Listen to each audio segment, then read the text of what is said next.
Hello, kidney warriors. James here from Dadvice TV, your online kidney health coach. And this is the very first episode of Dadvice TV for the year 2026. Wow, it has been a long time. And one of the most important things that I've done that has helped keep me off of dialysis is educating myself. And the best place to get information to help you with your kidney disease is a renal dietitian. And that's what we have with us tonight to answer your questions. So go ahead, we're doing this live. Type your questions in the comments.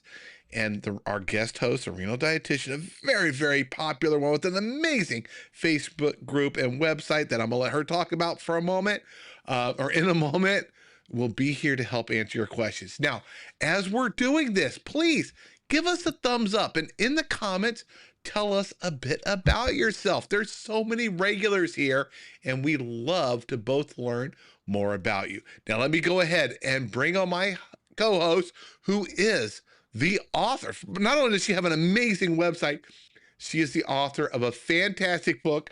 I have my copy down here, but I got an animation right here.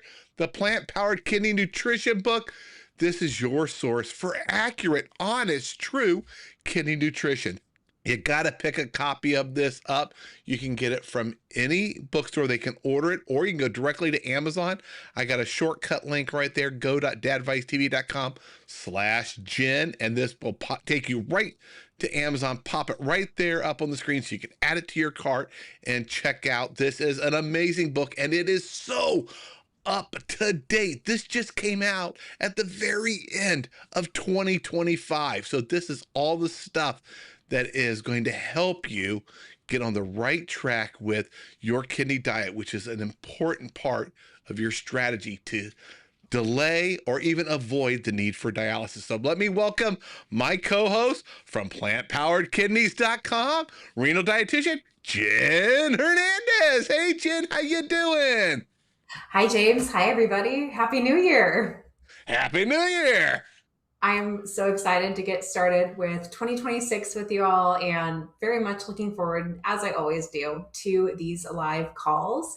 And we're going to jump into a lot of questions today. There's been a lot of conversation in Facebook, including the Plant Powered Kidneys Facebook group, as James had mentioned. So if you're new to learning about plant powered kidneys or the things that I do, you can get all kinds of information all for free at plantpoweredkidneys.com. And you can also check out that free and private Facebook group, Plant Powered Kidneys, which means we set it as private. So if you post something there, it's not going to pop up in your friend's feed or your neighbor's feed. You know how sometimes you can see things come up from stuff that they shared? Well, this is going to be totally private and other people will not see it. The only other people that will see it are the 13,000 members that we have in this free Facebook group. So I do Q&A chats in there all the time, sharing all kinds of resources every week. So I would really encourage you to join that Facebook group so you can learn more, connect with me there as well, and just be inspired from all the other amazing people with kidney disease who are doing so well and eating great. Yeah, and I'll tell you, my favorite thing about the Facebook group, besides the positivity, which is fantastic, is the recipe ideas. People will start with a recipe that they discovered or that they created with their own renal dietitian, and people will start saying, hey, I swapped out this for this because I have to watch this. I tried this because I don't really like something that's in there.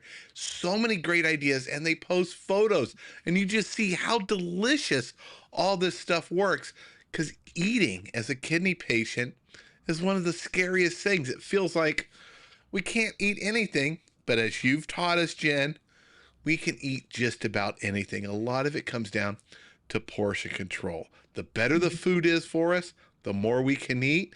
If we want to treat ourselves occasionally, because sometimes it's okay to treat ourselves, we just don't get too much of it. And kind of falling off the wagon, as they say, occasionally isn't the end of the world. So don't beat up yourself, which is fantastic to learn. And I see we have someone new here, Jen. It says, hi, new to the channel, a caregiver of a CKD patient. Thank you for being that caregiver. That is fantastic. Jen's book would definitely be helpful for you. It says, terrified of news we received, so we're cautious of what foods to give him. Can you talk a little bit about someone who's brand new to working with someone who has kidney disease? And we're all afraid of everything. We've gone to those other groups that say, don't even touch a banana, never even look at an avocado, don't eat this, don't eat that. How can you help ease them and get them started on the right path? I mean, when there is that initial diagnosis of chronic kidney disease, it is terrifying for the person who has it, and it's terrifying for the person that the loved one that has to like sit there and just listen and be like, oh my gosh, like, because this doesn't just affect the person with kidney disease. This affects those people around them too. It can be heartbreaking, right? When we learn about an illness or a disease that someone that we really care about is having to go through. So definitely, Natalie, kudos to you for being a caregiver and, stepping up to say, you're going to do something. I mean, just being on this live call tonight, like you're doing a lot. You're doing a lot that a lot of other people wouldn't do. So please give yourself a lot of kudos for all of the work you're already putting in, because it is a lot. And I definitely understand. When it comes to this figuring out what to eat with the initial situation, I want you to be really, really careful with everything that you find online. Be very, very cautious with searching things on Google, because there's a lot of people who like to profit off of this fear. And they will sell you things like, you do this one trick and you buy this one supplement and it'll take care of everything. You won't have kidney disease anymore. Or you do this one test and everything will be figured out. Or there's all kinds of things that are just really, they're preying on people who are scared. And so be really cautious with those types of messages. We at Planned Parenthood Kidneys, I do, as a dietitian, this is my career and my job. So I do have paid services, but I also all the time give out free education, free information, doing these calls, doing a lot of stuff to just give that information for free. So it's, we have a ton of blogs that have a ton of information for different stages, conditions associated with kidney disease, different types of food specific questions. So feel free to use the research-based information that I've provided on plantpoweredkidneys.com. I know it's such a plug for myself, but I mean, there's just, you want any source that you use, you want to make sure that you're using from a legitimate medical expert or dietetic expert, and not just, oh, this is what I did and it'll work for you too. Because the thing about kidney disease, which is a silver lining, a double-edged sword, different ways to look at it, but there's no such thing as a renal diet, like the one renal diet. That just doesn't exist. Even the ideas of like being careful with potassium or phosphorus or protein, there's no blanket statement. So like James is saying, if somebody says without even knowing anything about you, oh, you can't have banana, like that's already a red flag, because they're projecting either their own dietary concerns to you of something that maybe they couldn't have, but that doesn't mean that it's something you or your loved one couldn't have. So be really cautious with a lot of absolutes. Be cautious when people say you must avoid all of these at all costs. The only food that somebody with kidney disease does need to completely avoid is star fruit. Star fruit has a toxin that is very, very deadly, very damaging to people with kidney disease who can't eliminate it. So star fruit is the one food that across the board, people with CKD should never, ever have. Licorice is kind of like another like second place. You want to be careful with it because it can affect potassium levels and blood pressure associated medications. But other than that, there's negotiation for everything else. So just be cautious when you're hearing somebody say, you can't have this, you can't have that. And I hate to say it, but even some medical professionals, like some doctors, I hear people tell me, oh, my doctor said no more tomatoes or no more avocados or no more potatoes.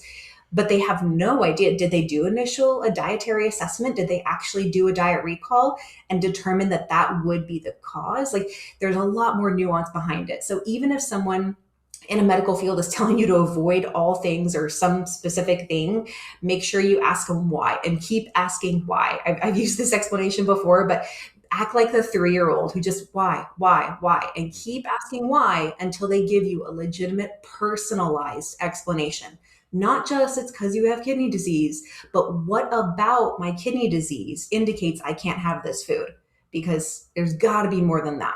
So I think that's kind of the biggest overarching theme is really you've got to understand that it's not one size fits all. Yeah, and I've worked, I've had my CKD since 2018 was when I was diagnosed kidney failure. Um, I've worked with a ton of doctors, and all of my doctors that I've worked with, luckily, knew they're not nutritional experts. So when it came to nutrition, they referred me to a renal dietitian. And for someone who out there who's new, a renal dietitian is a dietitian who not only has all the dietitian knowledge, but the specific knowledge needed for kidney patients. And working with a dietitian, it's different than working with a doctor. Your doctor goes in, you get like 5 minutes, it seems like. And it's pretty much, hey, how are your meds doing? Let's check your blood pressure. Let's address, maybe adding a medication, maybe adjust something. Maybe we can take something out. See you the next visit. A dietitian is completely different. It's more like a teacher. They're giving you the knowledge and the skills. They're not just saying, hey, eat exactly this. They're telling you, hey, here's what we're going to try to do. Here's how we're going to do it. And here's how food impacts that. And I found it so helpful when you work with a dietitian. All of a sudden, you start looking at food as nutrients. It's not that celery is good for you in particular. It doesn't have a bunch anything, or it doesn't have a lot of bad things in it. That's the nice thing. I can't think of anything bad in celery. But they teach you like, hey, look at the nutrients in there. If it's got bad stuff in it, you're not going to be able to eat too much. Are you sure that's what you want to fill your plate with? Is very little of this because it's not very healthy for you. And other things, they help you with how to mix things and make meals that are tasty. And also, all of a sudden you discover there's all this color in food and in your meal. It doesn't all have to be restaurant gray.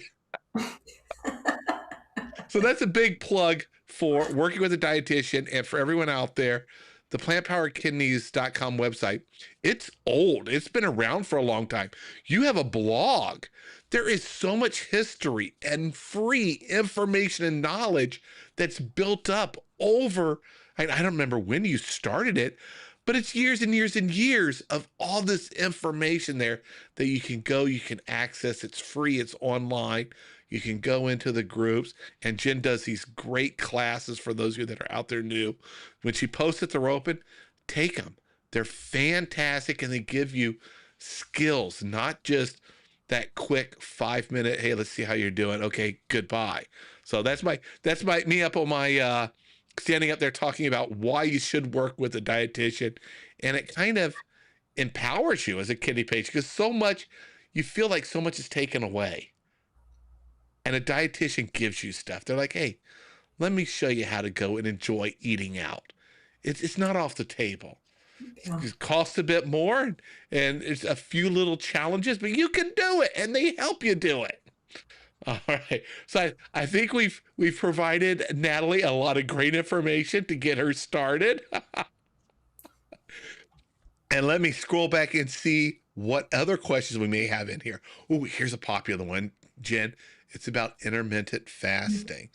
A lot of people think, hey, intermittent fasting, and they hear it. It's something that we all kind of do. We're not eating when we sleep. So we're fasting while we're asleep and hopefully getting plenty of sleep. But what are your thoughts on intermittent fasting for those that have kidney disease? Well, yeah, intermittent fasting has for a long time now been touted as like such a cure for like so many different situations and conditions and concerns. And historically, intermittent fasting hasn't really been researched in the chronic kidney disease realm. There was a little bit of research in polycystic kidney disease, which is a very specific type of kidney disease, but in chronic kidney disease caused by diabetes, high blood pressure, other common conditions that cause kidney disease, it hasn't been researched. But I think it was maybe at the end of last year. I'd have to like go in and do a search really quick, but there was a new research article published saying intermittent fasting is not safe or recommended for people with chronic kidney disease. And one of the thoughts or kind of theories behind this is essentially cutting down that window of time of when you get to eat. When you do eat, you're going to be ravenous. You're going to be hungry because your body's like, finally, give me something. And so you might eat a much larger plate than what you normally would, because you have this mentality of like a prisoner mentality of, this is my eating window and this is only, I better eat everything I can because the clock's going to hit that time and I can't eat anymore. And eating a larger influx in this amount of time potentially could cause just a lot of extra pressure on the kidneys, having to just manage all of these nutrients, this bombardment of filtration that has to happen. And it kind of ties in with one of the comments I saw Natalie posted as well about the carnivore diet. Eating a lot of food, including a lot of protein, can think of the kidneys like, why do I always do carb metaphors when I don't know cars, but that's how I could Because I'm in automotive and always use car metaphors. That's why. Maybe that's it. Well, you can back me up on this metaphor then. But I say GFR and kidney function is kind of like revving an engine when you're eating a lot. You're putting the pedal to the metal and you're making that engine work really hard, but you can't continuously do that because the engine's going to give out. It can't go on overdrive. So the formal term of this is glomerular hyperfiltration. And what this means is that, again, the kidneys are kind of on overdrive. And so it gives this kind of bump in a GFR, making it look like there's improved numbers, but then later it drops. And this is seen over a longer period of time, looking at diets that are higher in protein, giving that like initial bump and then a quicker decline. But then intermittent fasting, again, they're just starting to look more into this, but they're saying, what we see so far, it's just not recommended for people with chronic kidney disease. Very good. Now, we have a question that's not exactly dietary, but I know you can definitely help with this. It's about the test to determine kidney damage. And this is asked by, it looks like I think it's Chris. I'm trying to break out the name out of their handle. And they're saying, what are the best medical tests to determine kidney damage? They have, which is very common, foamy urine, and their doctor is dismissing it and says it's nothing and just says eat less protein. Yeah, and what a confusing message from the doctor, right? Like they're saying, oh, don't worry about it, just do this. And it's like, well, if you're giving me any kind of guidance on any kind of change, that tells me there is something going on. Like that's what I would take from it. So I understand that kind of stress and confusion, because what do they mean? Don't worry about it, but don't eat protein. So the thing with a physical analysis of urine, so if you just look at your urine and you're seeing the foam and the bubbles, like it might be nothing, it could be something, but you need to get a urinalysis done in order to determine if it is a problem. And if it's a problem, it could be showing protein leaking in the urine. And so if the doctor is saying eat less protein, it could, and I'm just going off of, just general concepts here, but it could be related to some kind of kidney diagnosis, but that will have to come directly from your provider. It has to come directly from the doctor. So you might need to ask kind of harder, more straightforward questions like, does this give me a new diagnosis? When is the next follow-up for this lab? Like, when are we going to test this again? Because you can't just look at one individual lab in any case and make any kind of conclusion. You really need to look at trends over time. And even for diagnosing kidney disease, they have to look at multiple tests in order to give a diagnosis, unless they do like a biopsy or something. But like blood work, urinalysis, these kinds of things take multiple tests just to confirm a diagnosis, which can be frustrating because you have to wait that amount of time. You wait 3+ months to get that next lab draw. But it's not the end of the world. And especially in like really early stages, like stage 1 through 2, even like early stage 3, it's nothing crazy. It's eating a healthy diet. Think of like all the super boring diet stuff you hear about fruits and vegetables and whole grains and a balanced plate, like the most boring of boring. It's not going to be clickbait. It's not going to be cut all this out or do all this. It's just eat whole foods. You can go out every now and then, like James was saying earlier, it's totally fine. It's not black and white. So enjoying treats from time to time, enjoying going out from time to time. Think of it as like the kind of that 80-20 rule that a lot of people think of for healthy eating. You don't have to be 100% perfect, but try to make good choices when you can. Lean into them, pay attention to what you do enjoy, fruits and vegetables, and keep making those choices. But when it comes to this medical tests and all of that, you'll want to get the urinalysis, a renal panel, a comprehensive metabolic panel. Depending on your background and your history, you might get a cystatin C test because they typically use creatinine to measure GFR. But if you take creatine supplements, or if you have more muscle mass, if you're in a larger body, it might have a different reflection there. So a cystatin C based GFR test would bypass the creatinine side. And so that would be another way to look at kidney function. But again, all of this has to come from your doctor, and it has to come from at least 2 tests. Very good. And I get asked often, many people even send me photos of foamy urine saying, "Does this mean I have kidney problems?" And I've looked into it. There are hundreds of things that can cause what appears to be foamy urine in the toilet, from the drop-ins that you may use in the tank, to things that you ate, medication, force. If you've been holding it for a bit and you're going, that can cause bubbles. So don't let the bubbles themselves worry you. It is those tests. And, talking to other nephrologists, protein in the urine is definitely something we want to get in front of. And a urinalysis can point that out. And the good news is there are very common and very affordable medications that doctors can try to use to maybe even eliminate, if not just reduce, protein in the urine. So it's very common for kidney patients, especially late stage, to have some in there. There's medications they can use to reduce that. And protein in the urine is the best indicator of future kidney issues. So addressing it when you detect it is shown to slow the progression of kidney disease. But don't worry, just because there's bubbles in there, tons and tons of things that can do it. Now we have one here. I see Renadyl. I'm sorry. I'm sure you talked about it, but is there a discount for Renadyl? There kind of sort of is. Let me bring it up here. Renadyl, for those of you that don't know, Jen is one of the people that is familiar with it also. It is a probiotic. It was introduced to me by my first renal dietitian, and I've been taking it since then. It is a probiotic designed for kidney patients. I do have a discount code if you go to Renadyl.com and you order it. It's for the first time you purchase it. I can't remember what the discount code is. Renadyl is super nice when I reach out to them, like a lot of the other companies that support the kidney community. And they created this. This is not an affiliate program through them. This is a discount you guys get, and it helps them see, hey, this person saw us on Dadvice. Like, Deb's got it right there. She had it handy. And the traffic we send to them from Dadvice TV helps make it easier for them to find more guests for us. And Jen has worked with them quite a bit. Yeah, and I think you probably recommended it to clients too. Yeah, and you probably even have a code on plantpoweredkidneys.com, I'm guessing, for them to order it.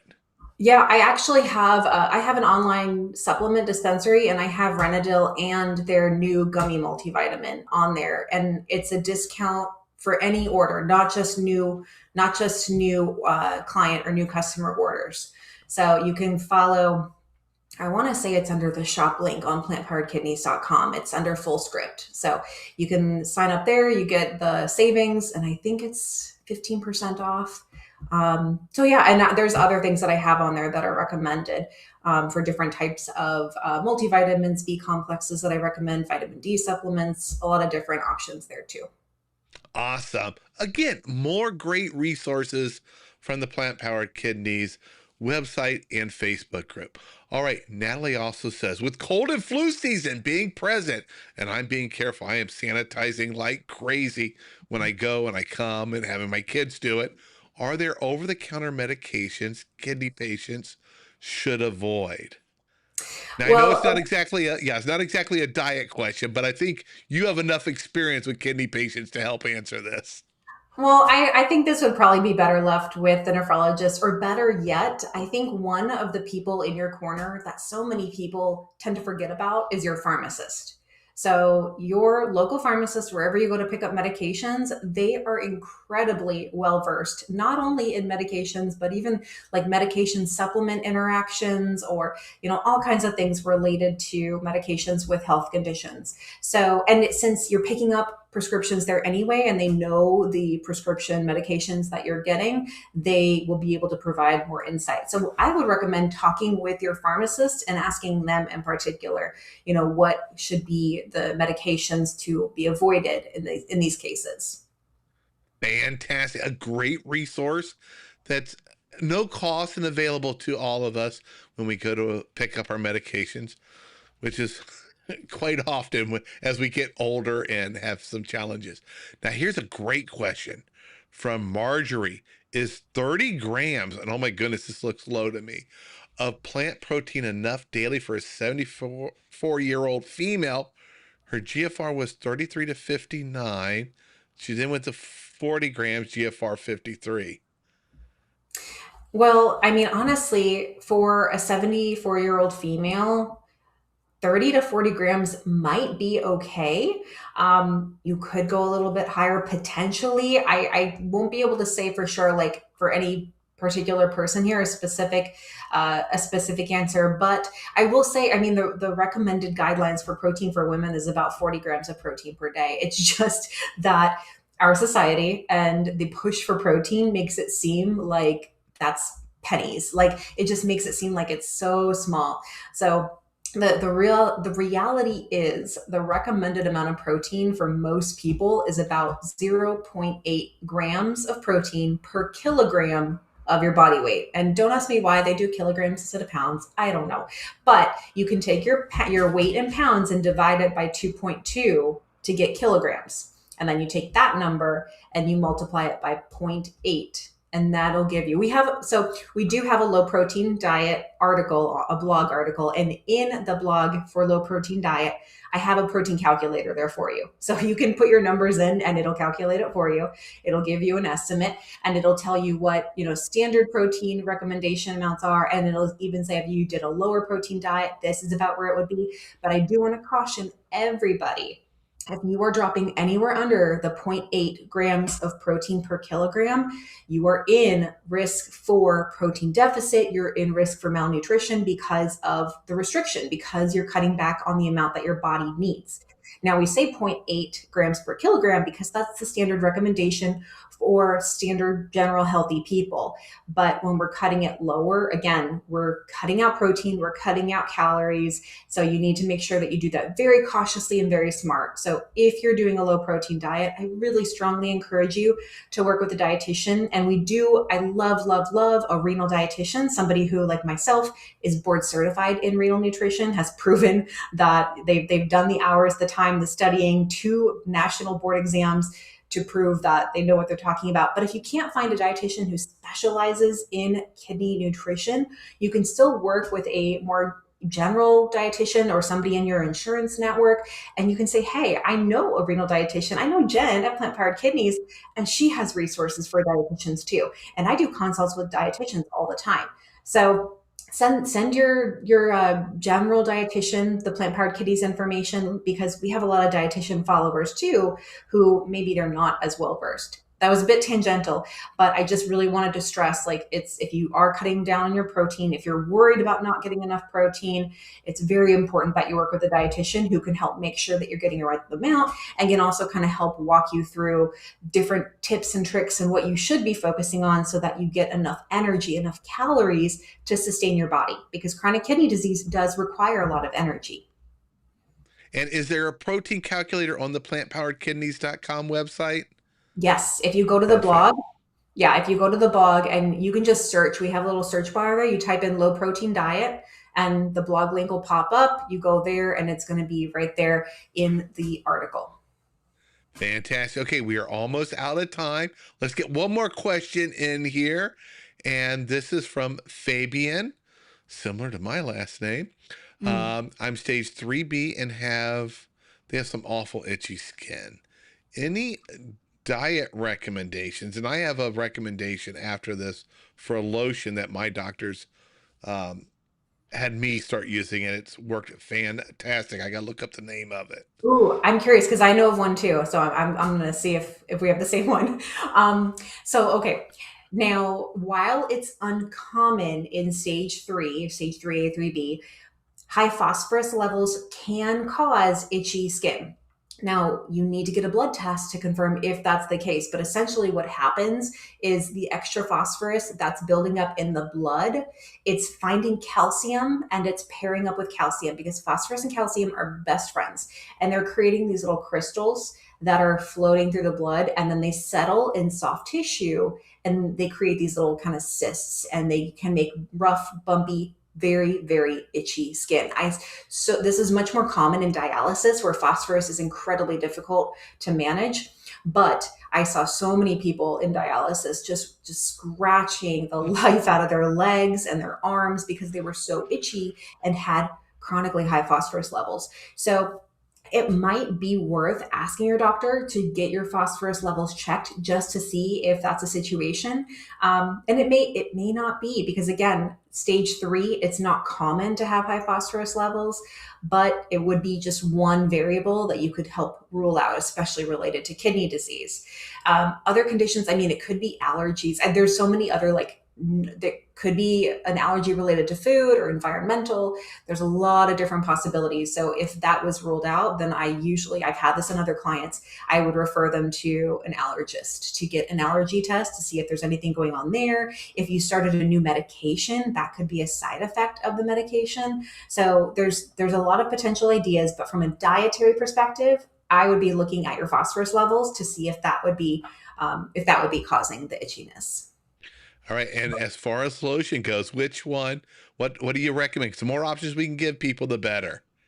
Yeah, so my sister got me into this when I think we were living in Kentucky, and the mosquitoes are just outrageously rude how they would just come at you for no reason.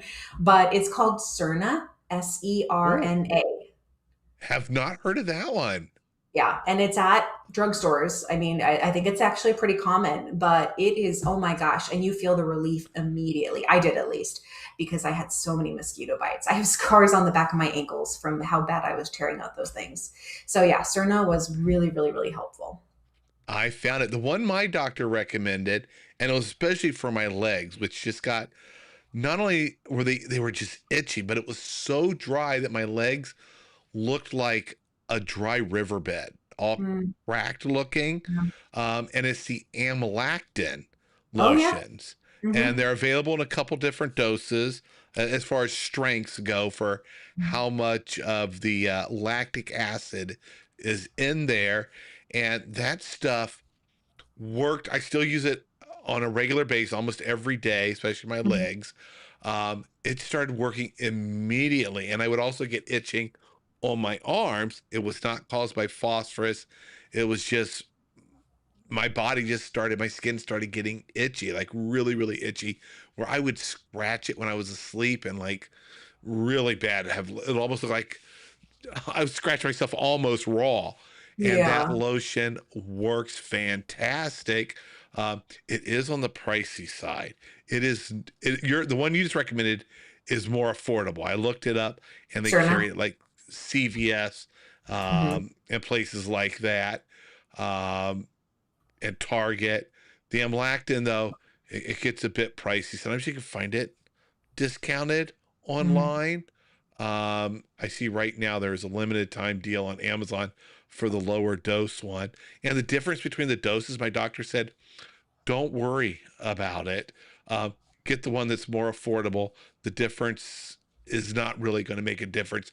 Using it helps. Hmm. Someone's asking how yours is spelled. Yeah, SARNA. And I'm going to add it right there in the chat. Oh, I may have said Erna. Yeah, Sarna. Yeah, let me see if I can find a link to it Yeah, but it's just on. the anti-itch lotion. So it's you kind of you put it on, you feel like a little bit of like a tingling, like a numbness tingling kind of feeling. Yeah, I'm trying to that's find it on awesome. Amazon. It's Yeah, on there Amazon. it is. Yep, it's on Oh, Amazon.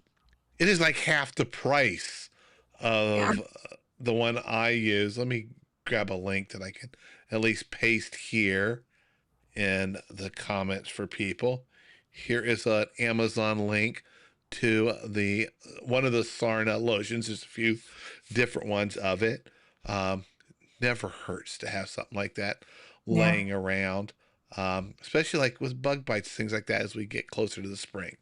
All right, we are over our time. Thank you so much, Jen, for being here. Jen is here every month on Dadvice TV answering your questions. Plus, the plantpoweredkidneys.com website, the Plant Powered Kidneys Facebook group.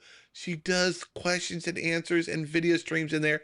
Plus, there's tons of great posts from the entire kidney community. And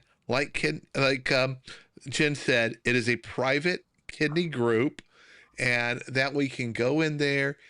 Everyone's not seeing what you're asking about, because sometimes we ask about questions that we don't want our friends and neighbors and the people we usually associate with online to see that we're asking about that. Maybe we feel a little embarrassed or it's a little personal. This is a group where there's like-minded people in there that are all there to help each other live better with kidney disease using great knowledge from people like Jen right over here. All right. And Jen will be back. Jen and I are gonna chit chat. We'll figure out what date. It's usually the first Tuesday, but next month I'm going to be busy doing something that first week, and it's big news. I'll be sharing it with Jen in just a couple moments. I'll share it with all of you guys as we get closer to that first week of January. You're gonna love it, Jen, in I'm just a moment. excited. Yeah. All right, everybody. Thank you so much, and I'll see you all in the next video. Bye, everyone.